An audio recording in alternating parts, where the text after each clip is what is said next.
ToonBarn presents, direct from Voltron headquarters, an exclusive behind-the-scenes look at World Events Productions. From days of long ago, from uncharted regions of the universe, comes a legend. The legend of Voltron, defender of the universe. A mighty robot, loved by good, feared by evil.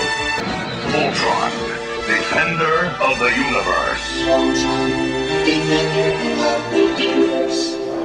Today's feature, part one of a two-part interview with Bob Koplar, executive producer of Voltron Force and vice president at World Events Productions.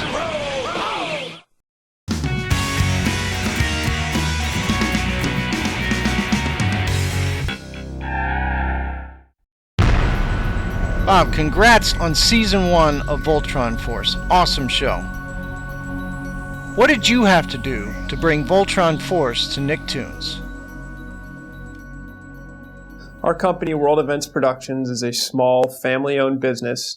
We're not a large media conglomerate, so Voltron is an independent production. And when you're doing an independent production, it takes a whole lot of different parties to come together, like Voltron, to get the project off the ground. The first thing we needed was a U.S. network clearance. That's your critical piece, because that's how you're going to reach the majority of kids out there. And it's a competitive landscape. There's a lot of content out there, but we had a real ally in Keith Dawkins, who was the president of Nicktoons Network.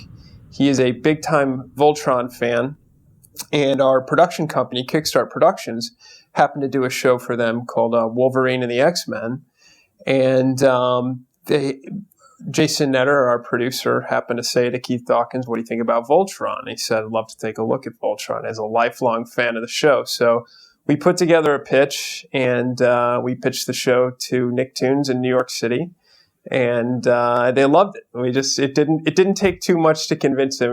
We walked in and we said, "We're going to do Voltron," and he was head over heels for the show. He grew up a Voltron fan, so we had a real ally in Keith, and Nicktoons ended up taking the order. So we had our U.S. network, but that was only part of the deal. We had to get a lot more than that in order to have this show become a reality. As you know, animation is expensive, and it's a long process and a laborious process, and so we had to put some other pieces together, and a huge part of animation is the licensing business, and Voltron is known for having some of the best toys ever. So we had to find a toy partner that would be interested in partnering with us for Voltron Force, and we ended up choosing Mattel because of they gave us a few different companies presented to us, and they gave us a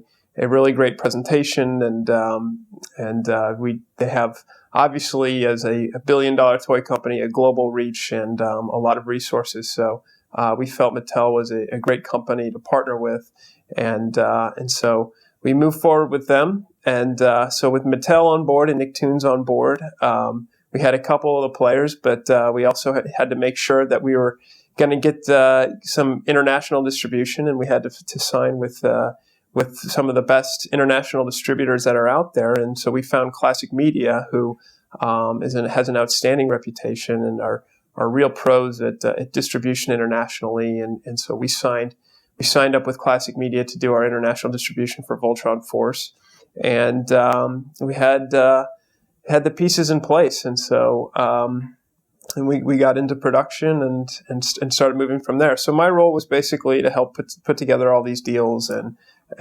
slowly piece together the budget for this show. Where can we see Voltron and Voltron Force right now? Yeah, Voltron and Voltron Force can be seen on several different outlets online. We have a few episodes available on YouTube of the classic series of Classic Voltron.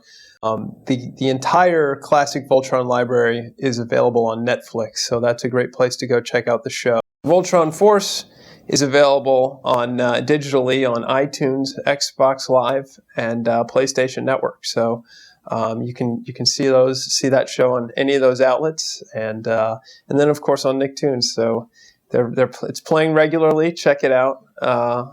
Any of those places.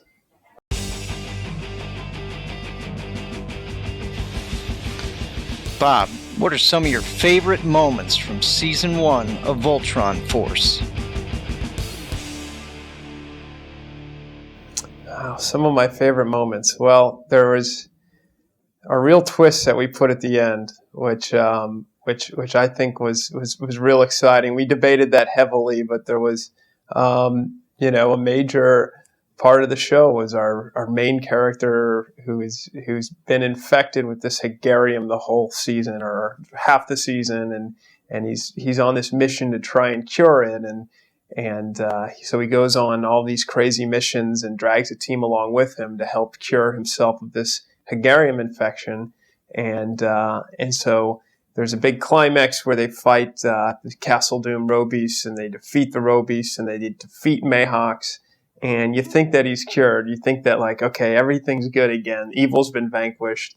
And then we give it a major swerve at the end, and you see that, spoiler alert, he still has his infection. And I thought that was a really cool way to end the show. So that was one of my favorite moments. We also had a lot of funny moments. We had a character named Dudley, who was a Voltron aficionado, a real fanboy for the classic show, and he kind of represented all of the diehard Voltron fans who've been watching the show with us and who've been critiquing it all along and saying, "Oh, this isn't quite right," or "I like this about the original show better." So he's a Voltron purist. So we did it in kind of a funny way, and he was all negative on everything new that the Voltron Force had, like their new Voltcoms and everything. He was saying, "Oh, that's sissy stuff," and he had all the collections, and he actually had his own Voltron, which looked